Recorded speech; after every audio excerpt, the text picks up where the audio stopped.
Secret Machines Chasing Shadows Book 1. It's the novel he made with A.J. Hartley. The Nazis had finished in Antarctica what they'd been unable to complete at the Wenceslas mine, but it had absorbed all their resources.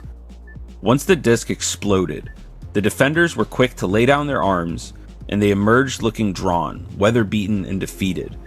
Many had lost fingers and toes to frostbite and walked like badly constructed marionettes, hobbling, unable to carry their own gear.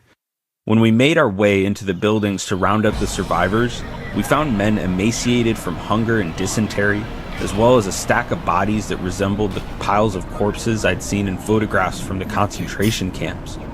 I cannot pretend to have been sorry about it. Their rations were largely gone, their generators failing, and half of the men had frozen to death. There were a few concrete bunkers cased in ice, but the great Nazi war machine had not survived the journey to this bleak place. Any member of the Third Reich who believed this was the ground upon which they would rebuild was delusional. But then that was hardly news. Under the henge, we found the Bell Chamber, though the soldiers in our ground party were quickly herded out once it had been secured. The subsequent airlift of parts and wreckage was designated a matter of the tightest classification, and it was only my special orders from Captain Jennings that allowed me to see anything at all. What was clear, to me at least, that this was no atomic weapons factory. I had seen the way that disc moved, the way it hovered in the air, and though it had been too poorly armed to engage a squadron of fighters, it clearly represented a colossal technological leap forward. The henge, it seemed clear, was part of an anti-gravity system or its development. It did not survive our arrival.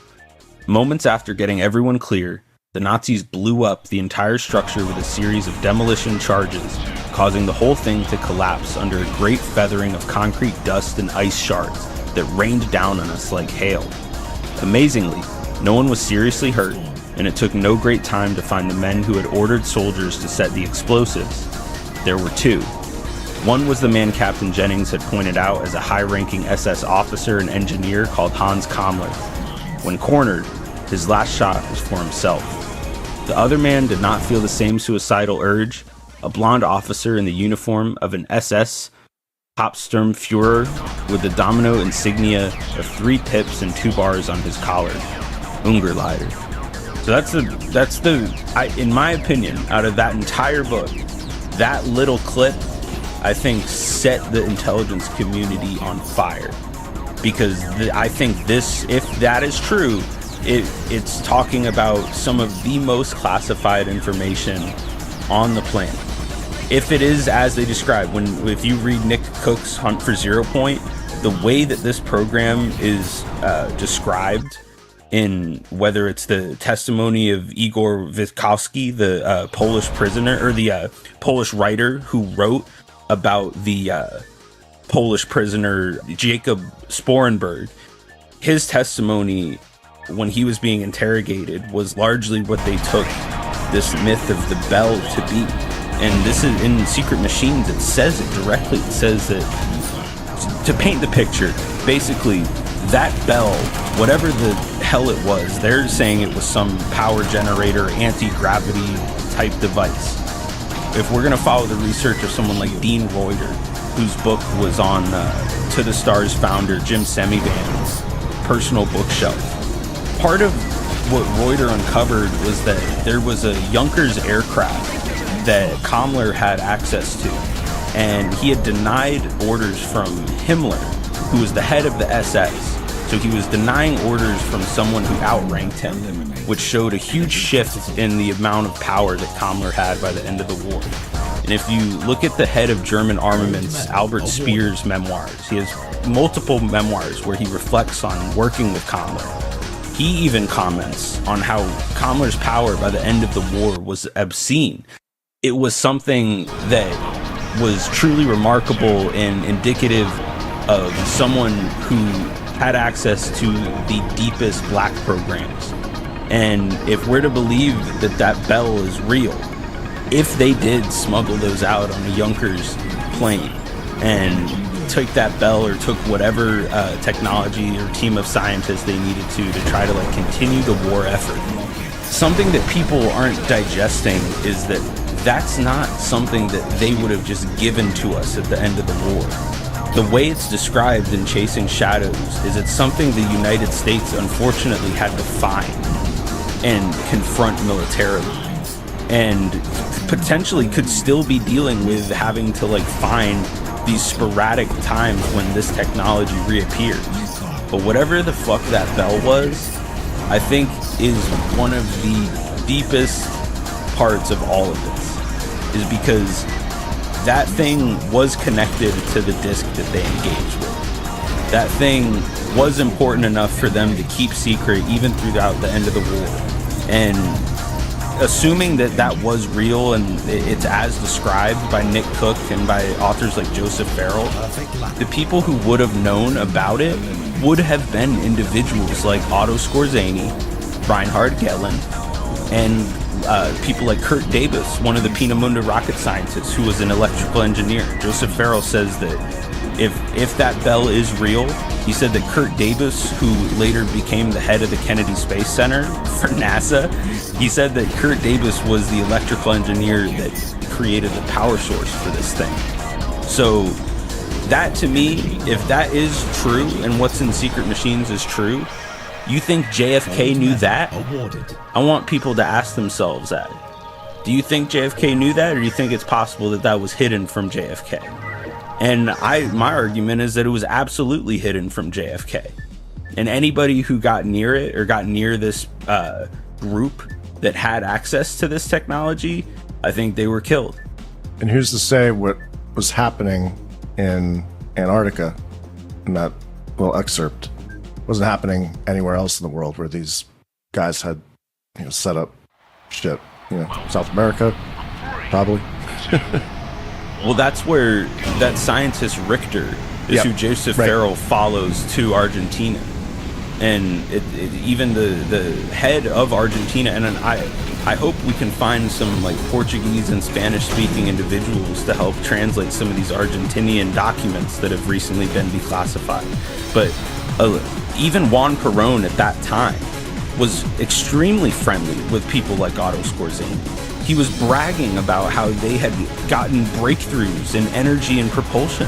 He was telling the world stage in interviews that they had like an ace in the hole, and it was these Germans. I'm going to read this little part from The Hidden Nazi. This is the same book you were mentioning before by Dean Reuter. He says, sometime later, Keith, who is his fellow researcher, pinged the Pentagon's Air Force Intelligence Division with a document request. The response is the first ever documented proof that an operational cyclotron was removed from Czechoslovakia by the Russians at the end of the war, and not just a laboratory version, but an industrial-grade, large cyclotron.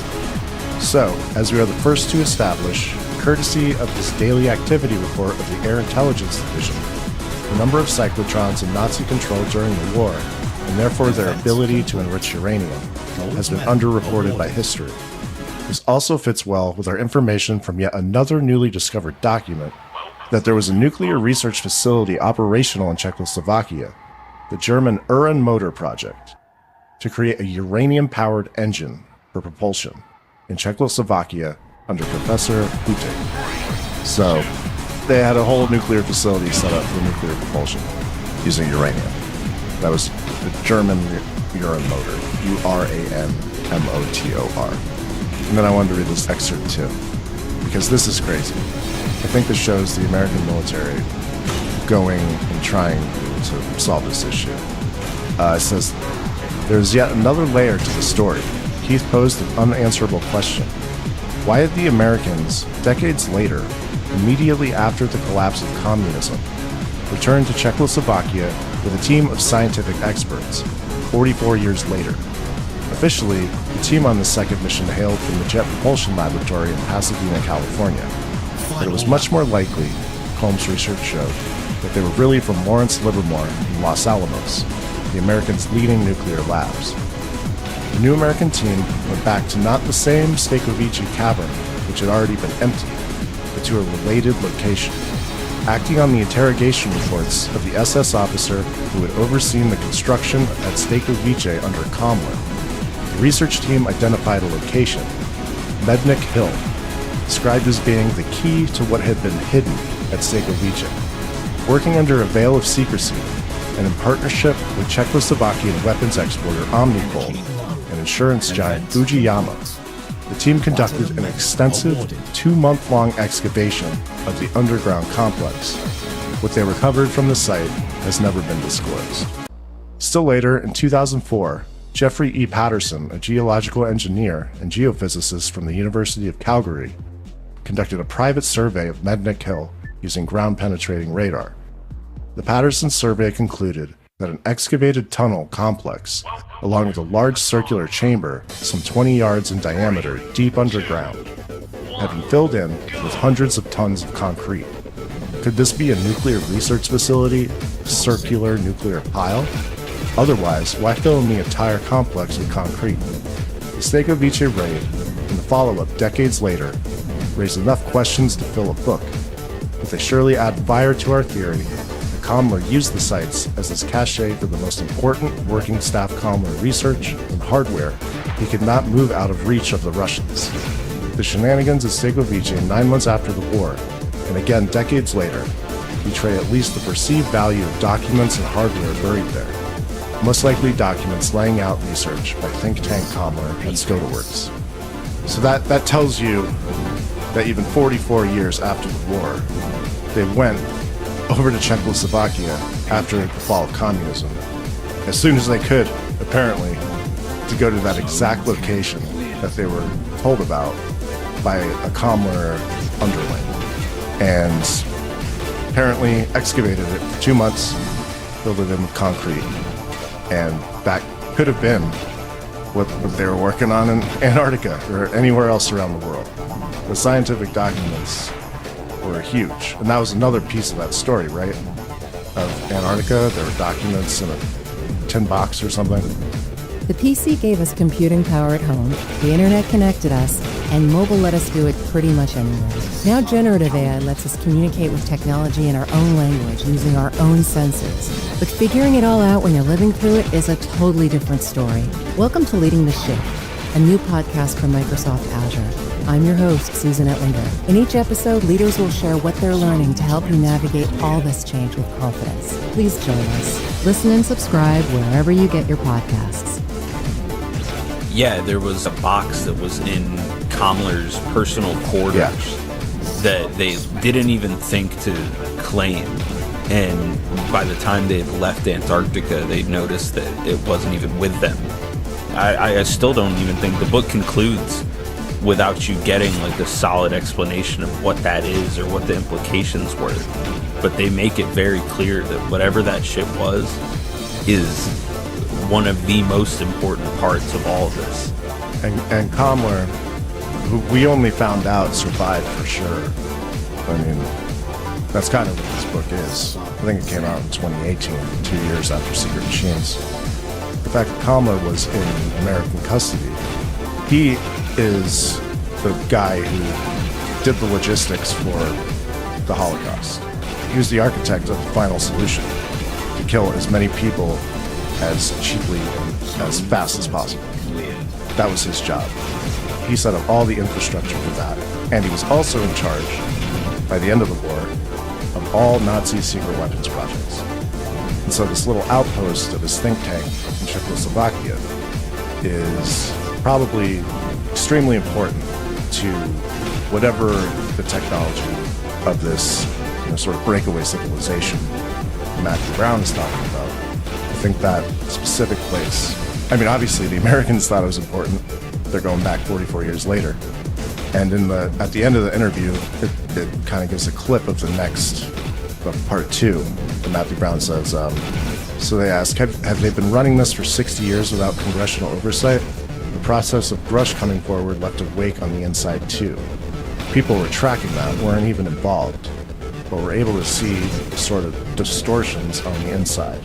Distortions of truth, exactly. Bureaucracies and offices behaving weirdly. That was one of the moments that really started to convince me that this was not under our government's control. It's pretty heavy. Whoa. Yeah. And then there's the AI component.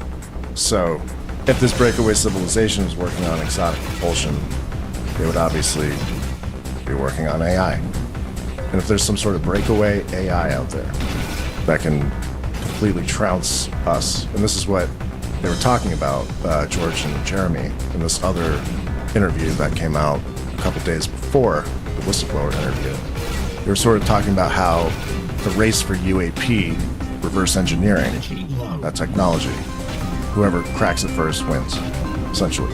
And the host, who clearly was sort of briefed by George and Jeremy before, because he was asking some pretty damn good questions, he sort of compared it to the AI race. You know, you build a better LLM, you kind of win. It's a similar thing, and they're tying it to AI. These are a few quotes from Jeremy and George that are hinting at what is coming when it has to do with AI, and this is going to sort of inform what's going on. Jeremy says, you're going to hear soon, though, a lot about how our government has been using AI to siphon off the best evidence, so you never see it. That's a report we're going to do. And then George says, now here's the bad news. AI is being used not to reveal, but to hide, to scrub data, to fool the public, to remove key pieces of evidence from classified servers before anyone, even other government agencies, can access them. We've been working on a story about this. Someone is using AI to scour classified networks, grab visual evidence, and lock it away in closed systems before it ever gets to public-facing databases or congressional review. So while AI could help us understand what's going on, it's being used instead to bury it. And this is obviously days before the interview. Jeremy says, and next week we'll have a new whistleblower coming forward. This one relates directly to the Immaculate Constellation documents that George and I brought to Congress at the last hearing. And yes, it ties directly to AI. What's happening is this. Our government is using AI not to just analyze UAP encounters, but to scrub the data, to isolate it, to prevent it from being seen. They're using AI to scour classified servers, scoop up any visual evidence, and lock it down. So when we talk about a black vault, this is darker than that. We're going to release more footage soon, stuff you haven't seen before. Shapes and forms that break your expectations. Oh yeah, that's the interesting part too. The hosts asked them, has there been any change in their investigations into the UAP topic under the new administration? And Jeremy says, yeah, there's been a shift. They're not just going after whistleblowers anymore. Now they're going after journalists. And I take real umbrage with that. We live in a free society. We have a First Amendment. And I believe in doing our jobs, so we're going to do our jobs and test the system. And then he says, you're clapping. I'm terrified. Yeah. So this is all kind of pointing to where I thought this whole thing was going with the Immaculate Constellation thing. So the Immaculate Constellation, it's an umbrella SAP that sits over all these other SAPs and pulls information. And it basically quarantines any UFO data or footage and locks it away.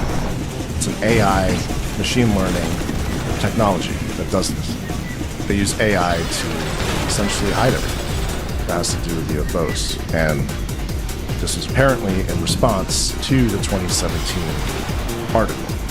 This thing was put into place.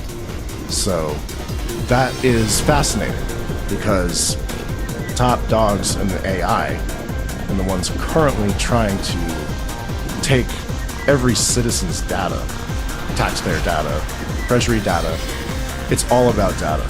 And one company that does this is Palantir. And they are integrated into so many different systems. And they use the data to train on all the different systems that they use. And they were formed by Peter Thiel and In-Q-Tel, the CIA venture capital company.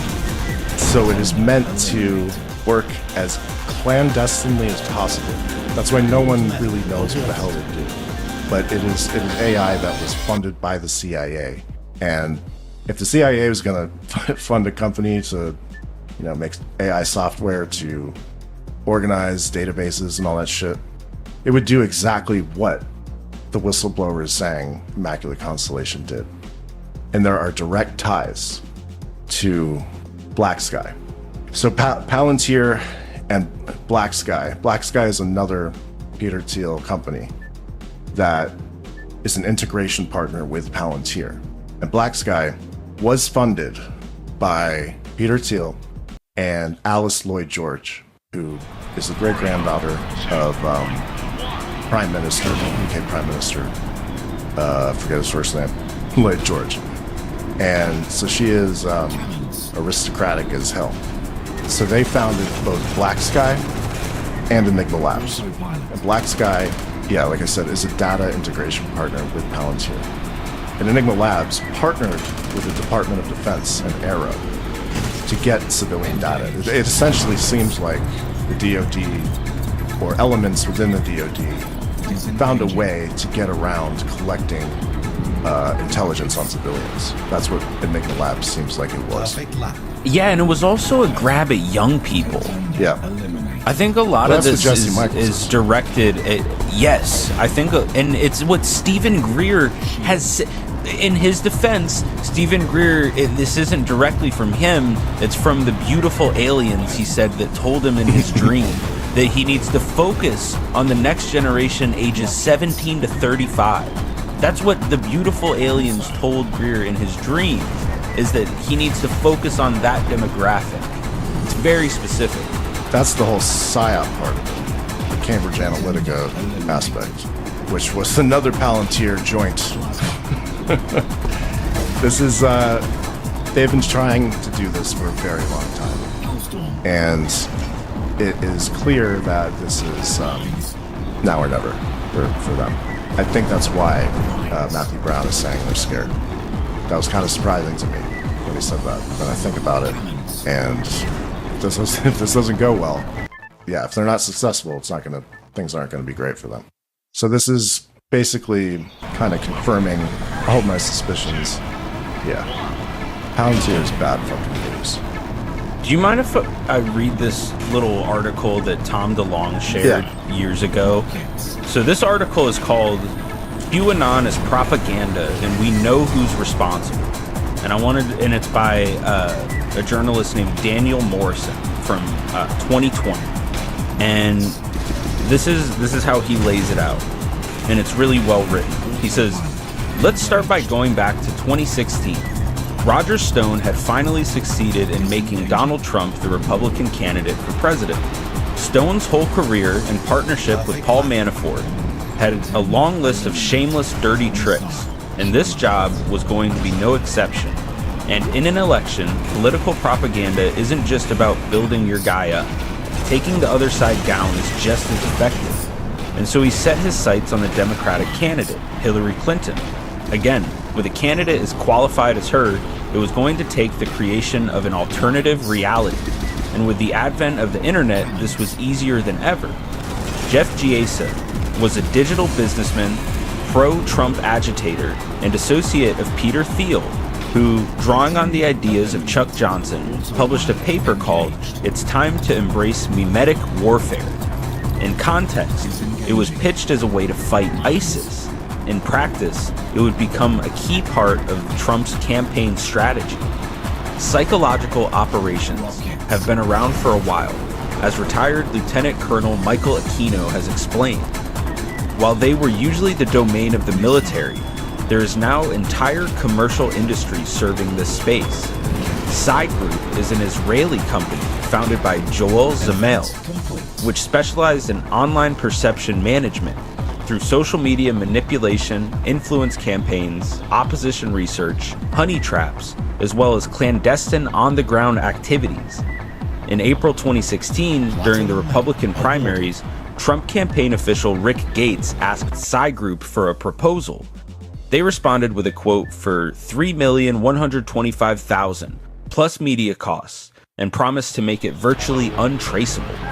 3 months later, Eric Prince arranged a meeting between Zamel, Donald Trump Jr., and George Nader, an emissary for two wealthy Arab princes, in Trump Tower.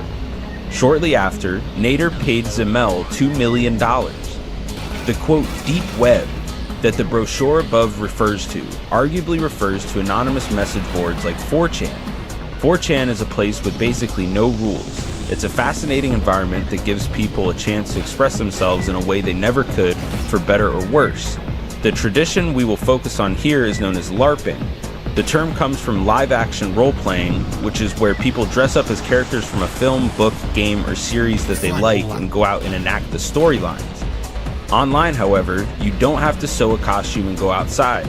You just need a keyboard and an internet connection. People could pose as anyone they wanted, including characters purporting to be from inside government agencies. There were a few good threads. It was all cloaked in so many layers of irony that it was often impossible to know how serious it was. So, if you're trying to create a narrative where Hillary Clinton is up to no good, nefarious nonsense, it's the perfect place to go.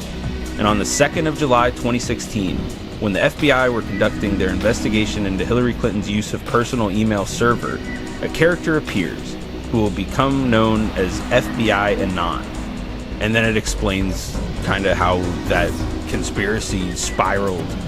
And piece by piece by piece, people who have a background in this type of propaganda were actively participating and bragging about participating in that activity.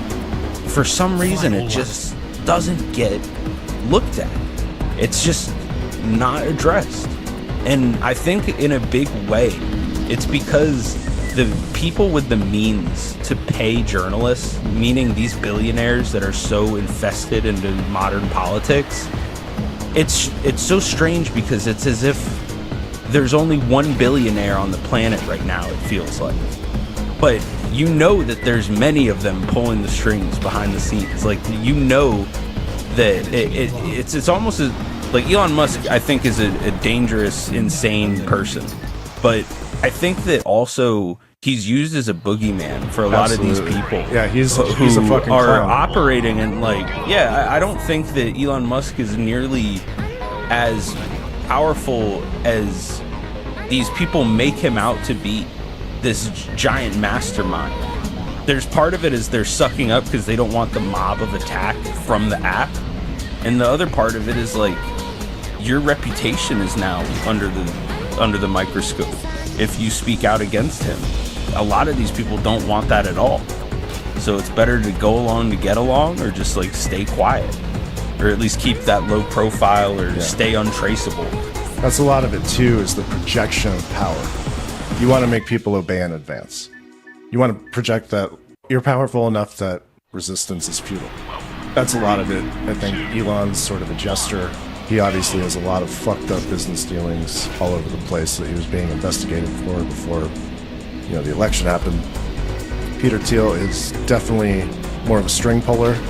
He basically invests in everything he can that would inject, his influence into the government. The other thing, too, about QAnon and the PSYOP aspect is Lieutenant General Michael Flynn was a major supporter of that. He was Trump's NSA security advisor who basically had to resign immediately because of his ties to Russian intelligence. Former head of the DIA. I think the DIA has been severely compromised. That's what it seems like to me from everything I'm seeing. And he signed an oath. He took the QAnon oath and was an outspoken advocate for QAnon. And I don't think people know the Palantir would not be even close to anything it is today without Michael Flynn. I'm going to read this article titled, Spy Chief Called Silicon Valley Stooge and Army Software's Civil War.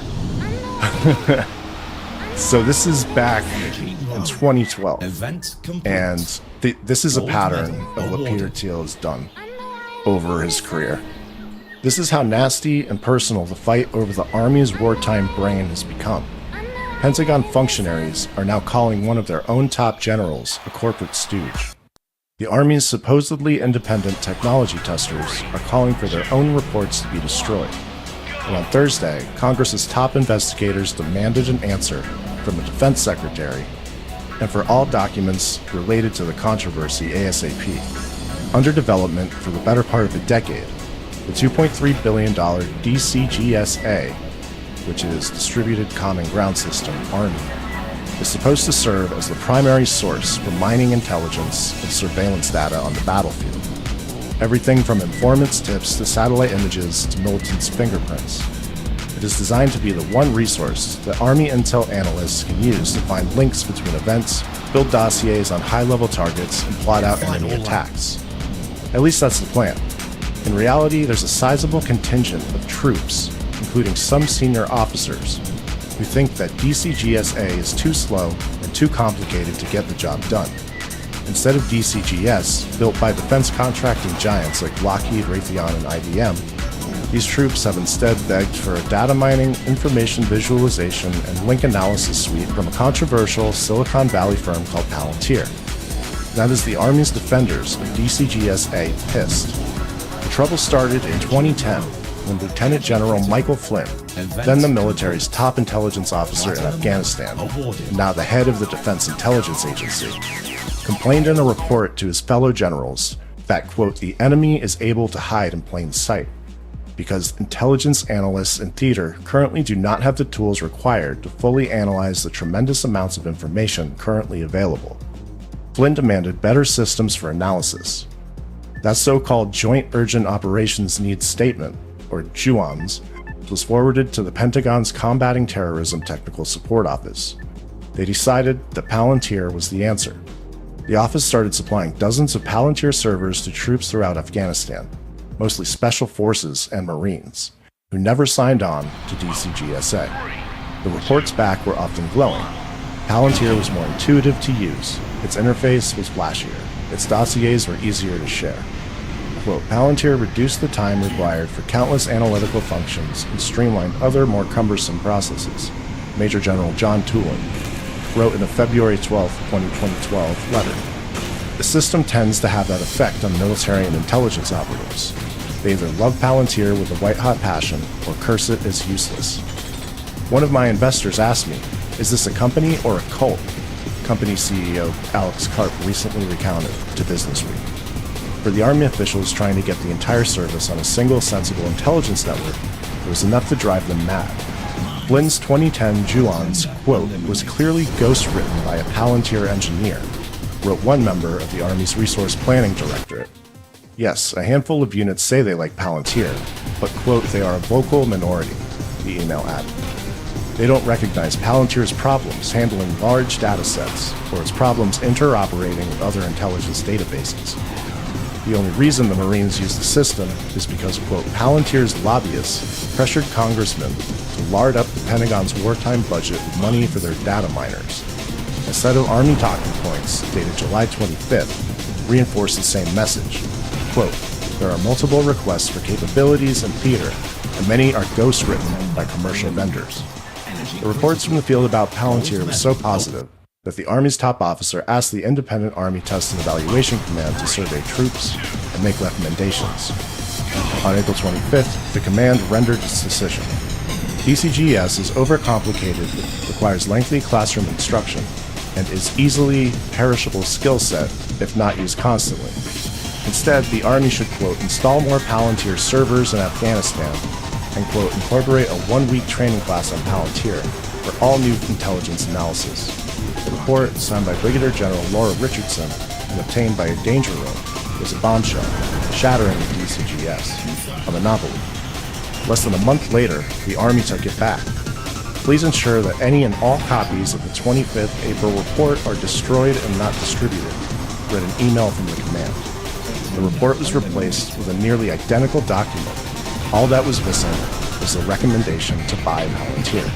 So, this is basically Michael Flynn installing Palantir systems in Afghanistan because a select group of people said it was more intuitive, but these things were ghost-written by Palantir employees. So yeah, Michael Flynn is the catalyst, and this is how Teal does his thing, is he infiltrates. It's Michael Flynn passing out the software, supplying troops with Palantir servers, going around, and then lobbying the troops. I mean, it's wild. It completely bypasses the regular defense acquisition process, and that is exactly what we're seeing now with the Golden Dome project. Insane corruption and it's basically to take all our data. It's essentially full control. It's the same networks. It's Michael Flynn, QAnon, Cambridge Analytica is again Palantir, essentially ghostwriting the code or the analysis software for Cambridge Analytica. How they didn't get fucked in that, I have no idea. But those are military-grade psyops and data harvesting. I find it really interesting that it's these special forces people who are giving glowing reviews of Palantir. It seems like this might be what Matt Brown is talking about. This might be what he means when he says, we have, as a country, allowed ourselves to be penetrated, co-opted, and corrupted by an internationalist force that serves their interests and views nations and people as tools and means to an end. And we're seeing the same thing play out today with Palantir, Anduril, SpaceX, and the Golden Dome thing. It's the same shit. Yeah, remember Rep. Mike Gallagher, who read the Wilson Davis notes into the congressional record? He literally resigned from Congress to join Palantir as their defense acquisition lead. This whole UFO thing, when it comes to certain people, and a lot of people, a lot more than I had realized initially, which is why I fucking left all my signal chats. I'm like, get the fuck out of here. A lot of it is a Peter Thiel op. Chris Sharp writing that Peter Thiel is an advocate for disclosure and liberty. Support comes from ServiceNow. We're for people doing the creative work they actually want to do. That's why this ad was written and read by a real person and not AI. You know what people don't want to do? Boring, busy work. Now with AI agents built into the ServiceNow platform, you can automate millions of repetitive tasks in every corner of your business, IT, HR, and more, so your people can focus on the work that they want to do. That's putting AI agents to work for people. It's your turn. Visit ServiceNow.com. Yeah, Chris Sharp also will not criticize Stephen Greer, and he's been mentioning him. He's retweeted videos of him, and he does not mention that an American woman says that a former SS major beamed a speech into her brain that's on Greer's team, that is featured in all his documentaries. For some reason, the journalists like Merrick von Rennekamp and Chris Sharp that cover UAP will not touch the controversy that Stephen Greer's been embedded in his entire career. And I think it's because this weird association with Skywatcher, and they do not want to make Skywatcher look foolish or say anything that would make people think negatively of Skywatcher. But what I was going to say was another example of the corruption going on right now, especially concerning Palantir, is Representative James Comer, who is from Kentucky, chairman of the House Committee on Oversight and Government Reform. And he announced with Paulina Luna the creation of a task force to declassify federal secrets that was created by Trump. So James Comer, just so people have proper context, he purchased $15,000 of Palantir stock in January, and it is up 42% since then. Fascinating. I'm sure Thiel and that's Thiel from has NASDAQ. I'm sure Thiel has no impact on that fucking committee. It's ridiculous. It's from the top down, in my opinion. And if you're not on the team, you get threatened. I've heard some pretty bad things from people who are no longer involved in the disclosure process because they did not like what they were seeing. I was in a chat where Diana Pasulka was asking why Palantir employees were showing up at our lectures. Yeah, and she's doing Hereticon. It's a whole op, man. I'm fucking telling you. And the whole Anduril thing is a whole huge part of that. It's founded by Palmer Luckey, who invented the Oculus, and wears fucking flip-flops everywhere. Flashes white power signs all over the place. And I think you just watched the video. I couldn't watch the video. I can't stand up to it. But you watched his TED Talk that he just gave. Oh, yeah. Just watched the whole thing. Was it informative?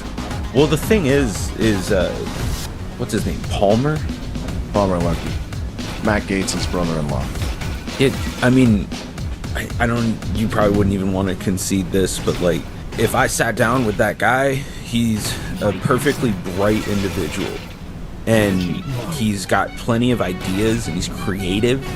But the thing to me is that TED Talk was more than anything a business pitch. And he is a businessman, and he is an expert at monetizing his creative ideas. But the problem that I had with his TED Talk was he kept talking about ethics. And he kept talking about how, like, the people who disagree with his ethics are just woke. And the people that I'm paraphrasing, but and I'm an independent in this argument. So, like, I just want to make that clear.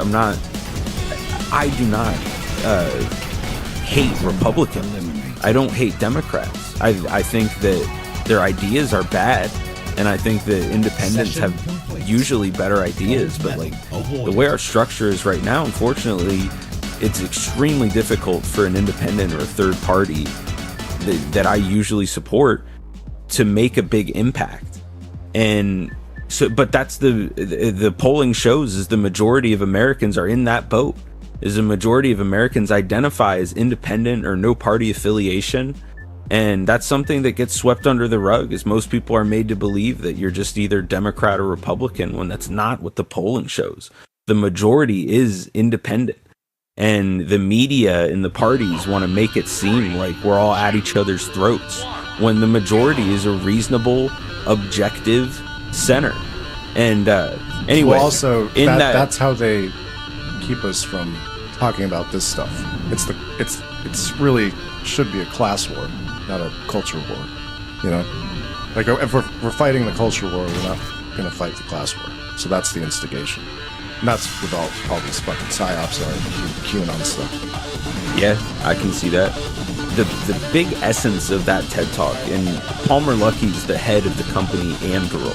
So the worse that the everyday person, let me put it this way, Palmer Luckey's the head of the company Anduril. He's the CEO of that company, or the founder of that company, and clearly it's in his best interest if Anduril does good, but it's also in Anduril's best interest if people think Lockheed Martin is run by a bunch of idiots. It's in Anduril's best interest if people think that Northrop Grumman is a woke company that doesn't understand how drones work or how AI works. And in his presentation, he gave this scenario where Taiwan is invaded. A helpless Taiwan is invaded by an aggressive and ultra-efficient China. And he says that Taiwan and the United States, Taiwan's ally, can't render aid in time. We're caught completely off guard by China's AI systems and capabilities. We don't have the drone capabilities that China has. And he runs through this simulation where Taiwan and the United States are completely unable to defend against the Chinese invasion.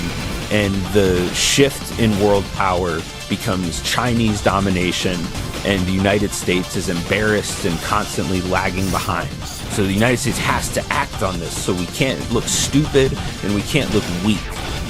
I agree that we don't want to look weak and stupid, but he failed to explain why Lockheed Martin and why Northrop Grumman and why these companies that have advanced technology, we all agree that they have advanced technology that they're not showing and they're not opening the doors on. And we can talk about creative ways to get there.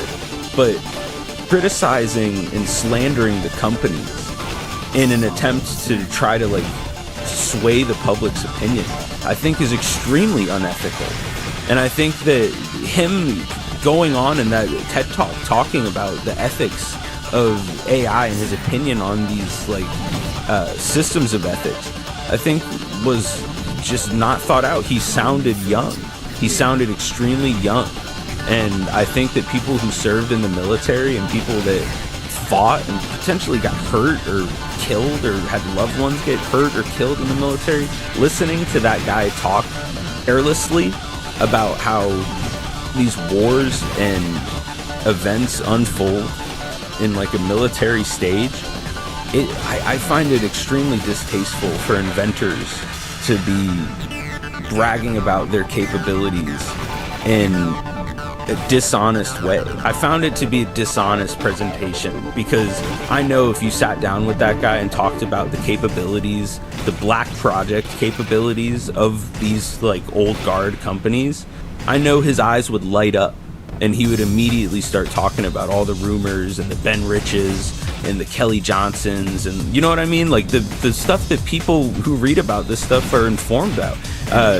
Skunk Works. You talk about Steve Justices, the individuals who, Jim Ryder is a great example. People keep bringing up Jim Ryder as this hero of aerospace innovation, and yet when you hear these conservative pundits talk about Lockheed Martin, they slander. They make it sound like it's some evil fucking conglomerate where it's like, I don't think that's the case. I think that a lot of these things are clearly propagandistic, but I think that the more the public is aware of how much insider trading and how much propaganda is being purposely spread and unwittingly spread by people who just want to be involved By us. is like, yeah. Fuck. In a lot of ways, yeah. Yeah, dude. Yeah, I did want to touch on a few things on Anduril.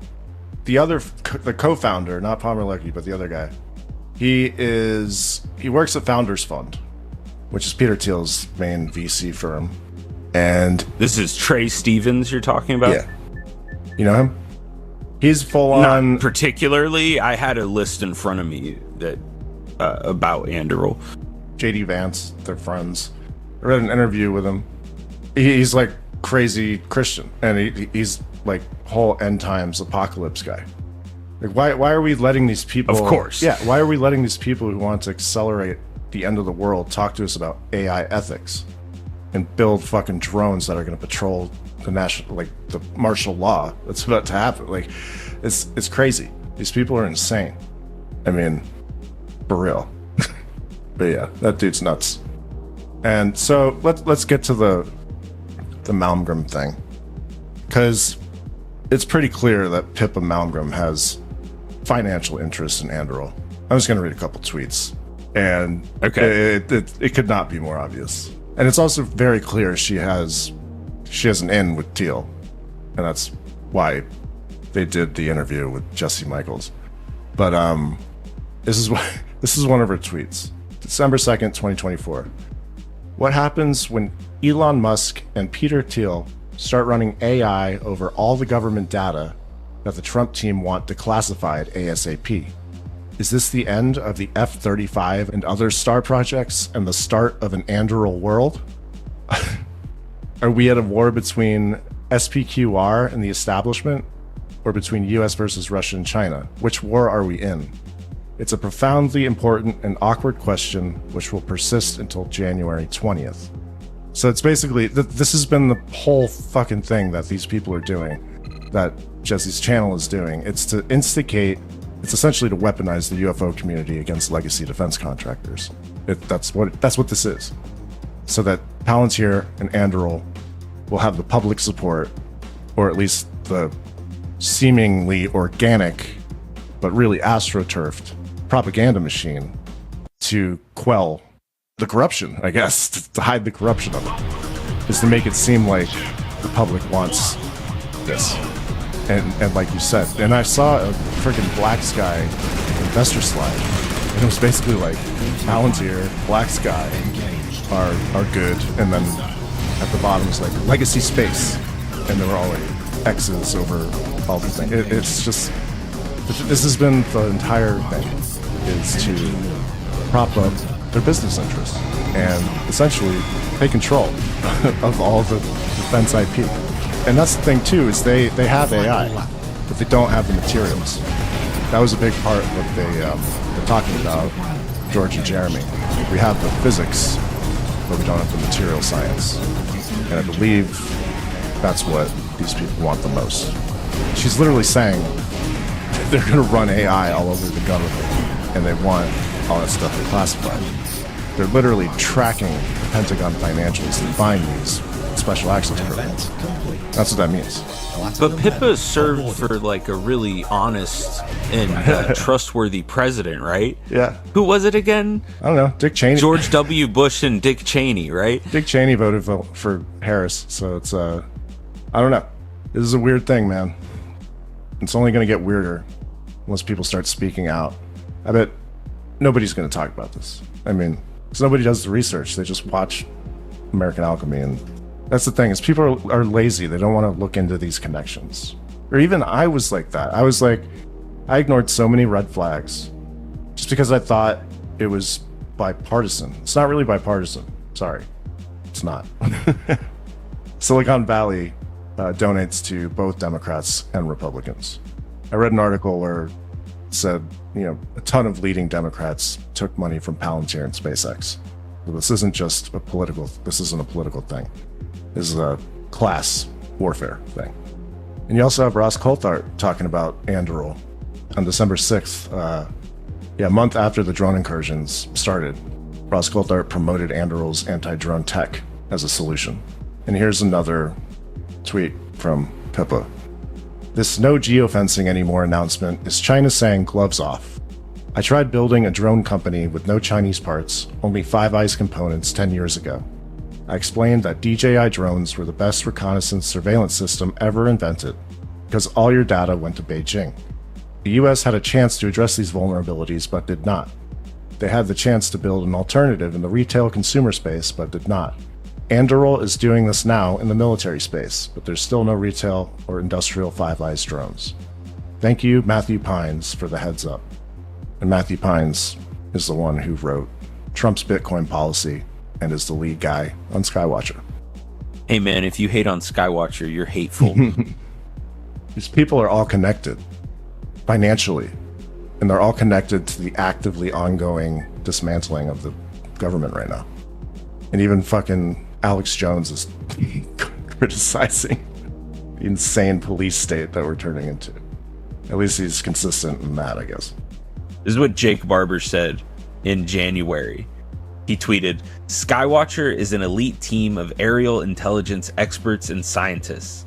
We are privately funded and are not seeking any form of revenue or funding from the public. We hope this proves to be a valuable gift to the world as we usher in the new era.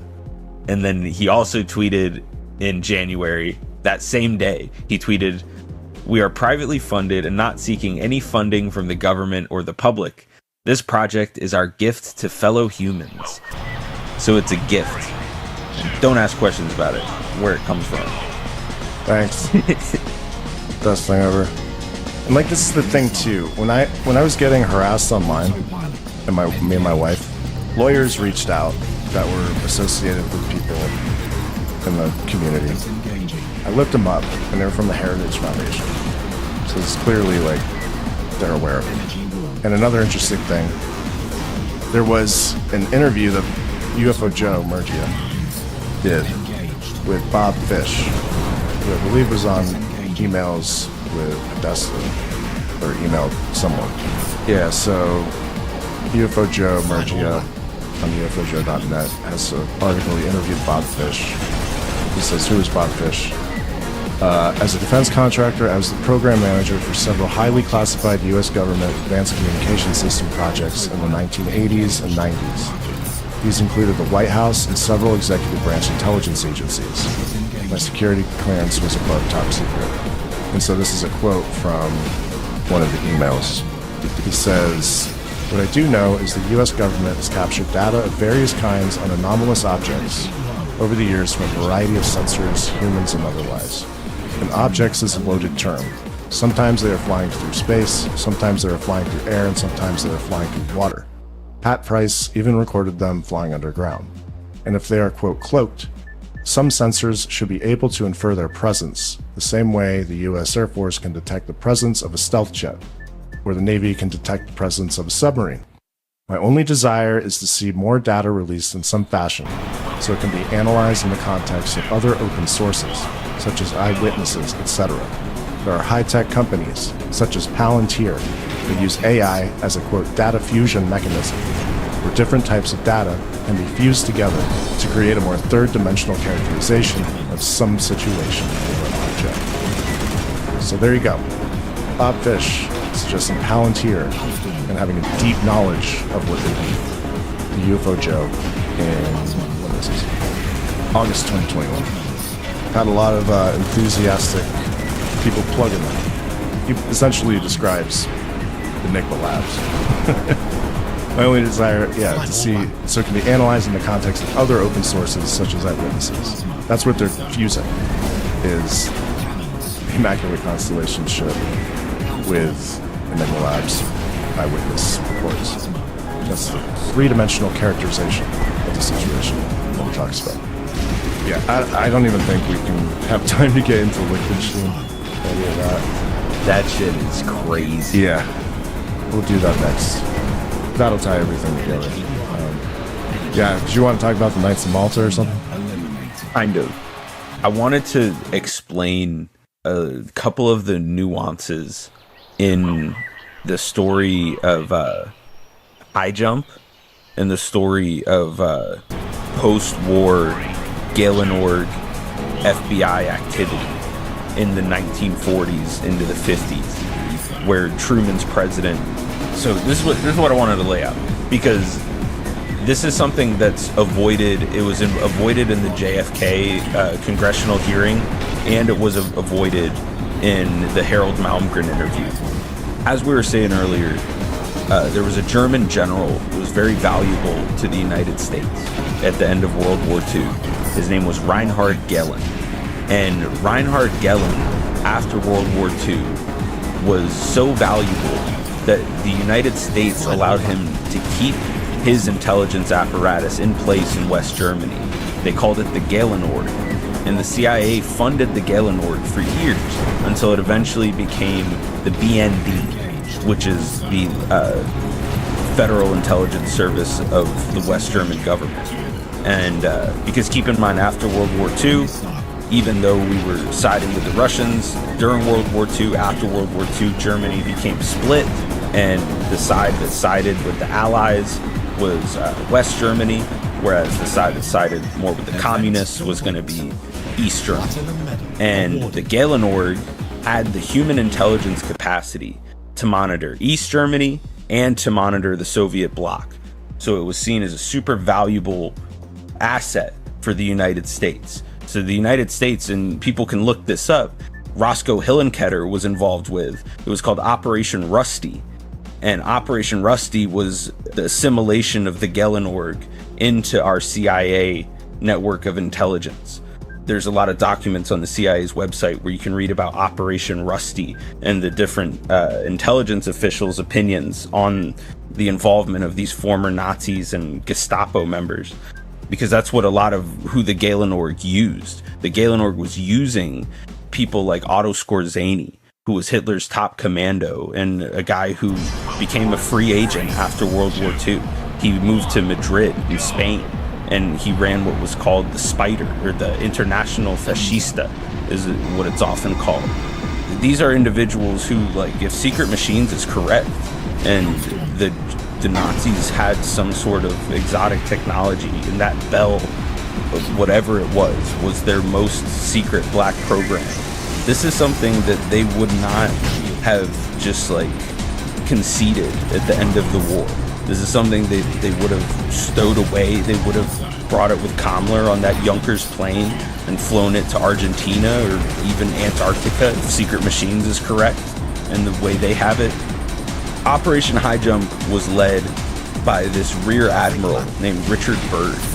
And if people look up Richard Byrd, if you look up his like personal politics, you'll find that in 1933 there was an event in New York City in Madison Square Garden. And it was an anti-Nazi protest.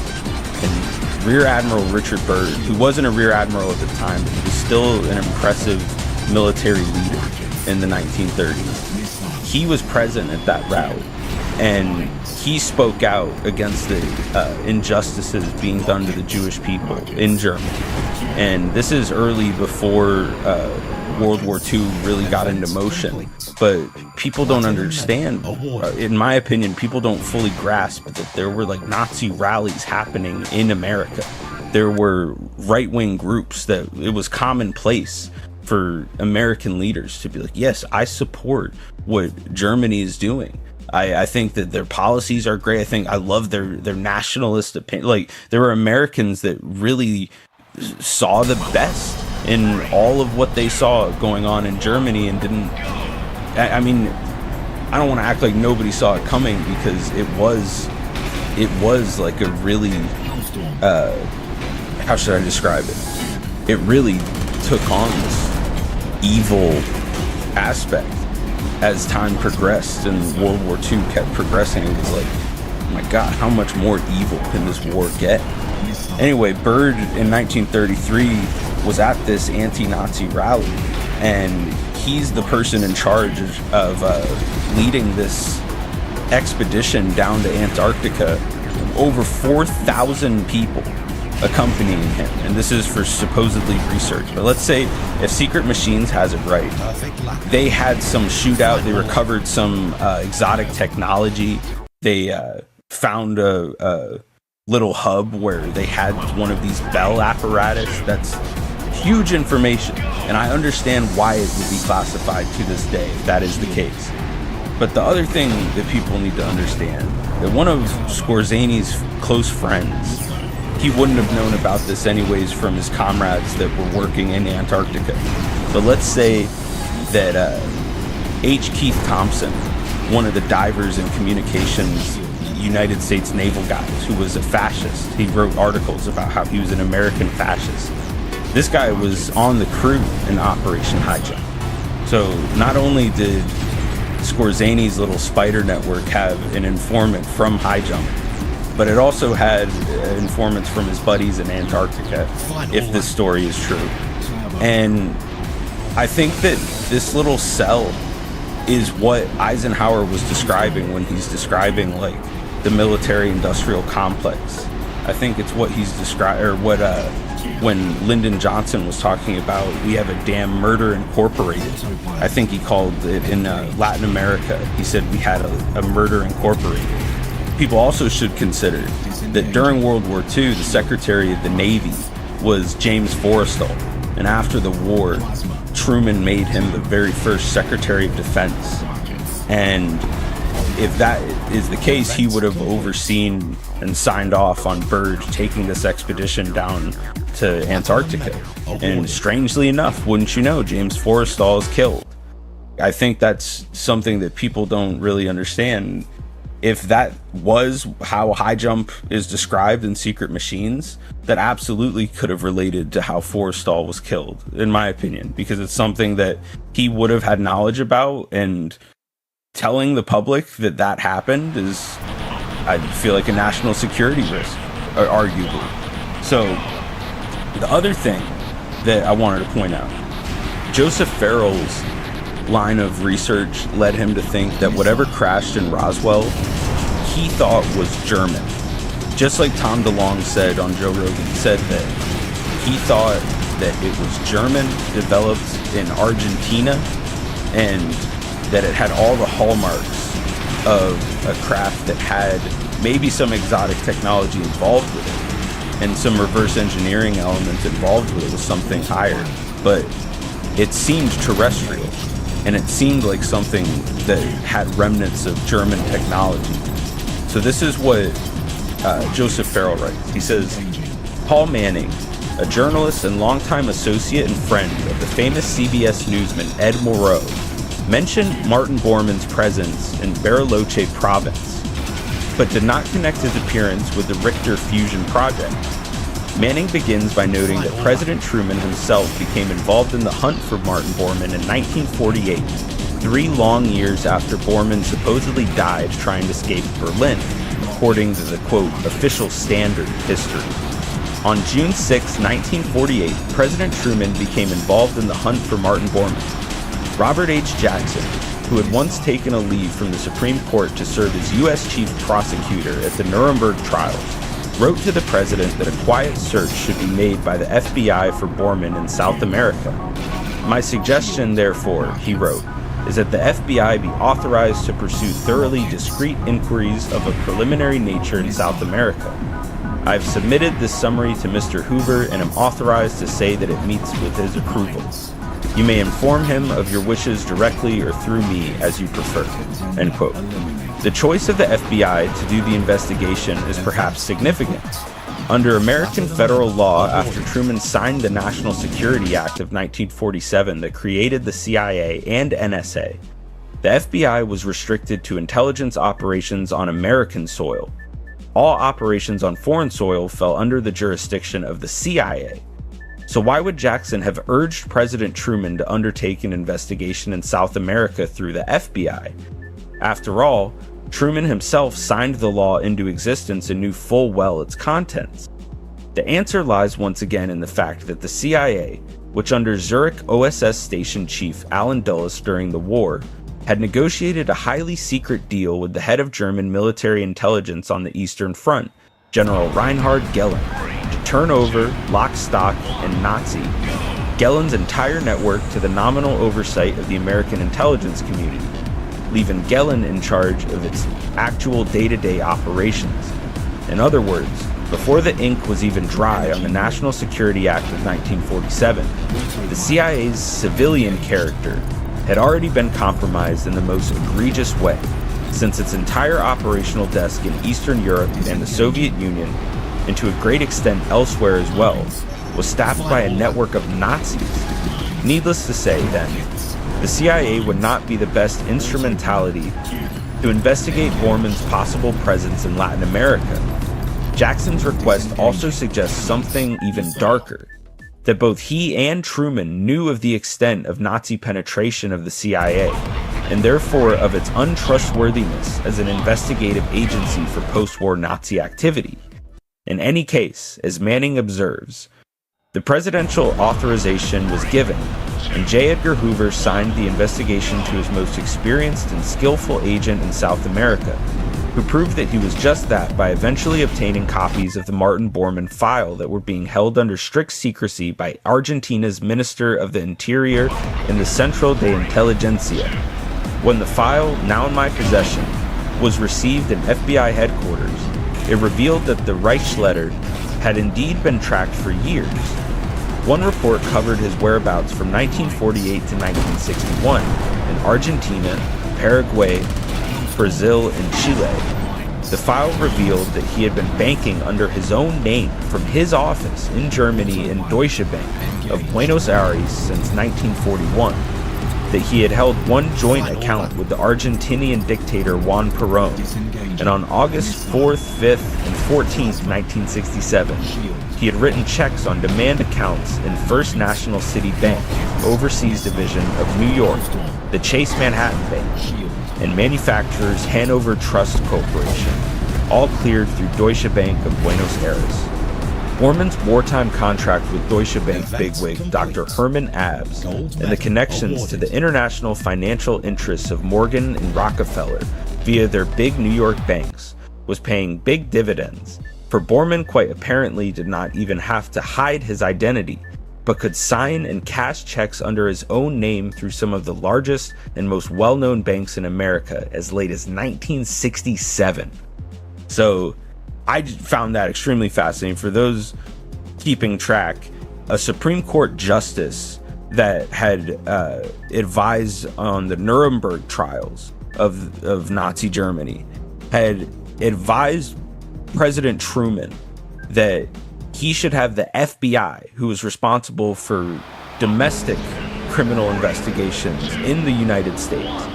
He said that Truman should have the FBI investigate Martin Bormann's presence in South America, not the CIA, because the CIA would have had jurisdiction in a foreign country at that time of intelligence gathering. And that's weird. That's pretty specific. And so I was like, okay, well, what's up with President Truman, and what did he think of these intelligence agencies? And I picked up his there's a couple of these where you can find them, but one of his private paper compilations, and it's called Off the Record, The Private Papers of Harry S. Truman. And in that, there's a brief part where it mentions that in the late 1940s, John Foster Dulles had made an anti-Semitic comment that bothered President Truman. that he never forgot. And President Truman called him a stuffed shirt and didn't trust him. Like he had a disdain for the Dulleses. When I was learning about the Knights of Malta, I realized, and this is from Robert Anton Wilson, who was a friend of John Keel and an author I respect and really value a lot. Like, Robert Anton Wilson will make you laugh. He's extremely well read. He's great on like occult literature. He's very similar to John Keel. He's funny, but he's also written a lot about conspiracies and these secret groups and societies. And I had a couple notes from the Knights of Malta that I thought the UFO community and just people in general would be intrigued by, because it makes things make a lot more sense. And it also gives an intriguing background to the dynamic of Truman, who was a Freemason. And I'll explain the dynamic between the Knights of Malta and the Knights Templar, who a lot of people think that the Freemasons stem a lot of their traditions from the Knights Templar. So let me lay this out here. This is from Robert Anton Wilson's book, Everything is Under Control. Okay, people are going to get flashes of the Da Vinci Code when I read this. This is what it says in Robert Anton Wilson's Everything is Under Control. He says, and this is an entry about the Merovingians. The Merovingians, a Frankish dynasty that reigned from the 5th century to 751 AD, have become of great concern to conspiracy theorists because of many of the mysteries connected with René Le Chateau, Father Sanier, the Church of Mary Magdalene, and the Priory of Sion have been linked back to them.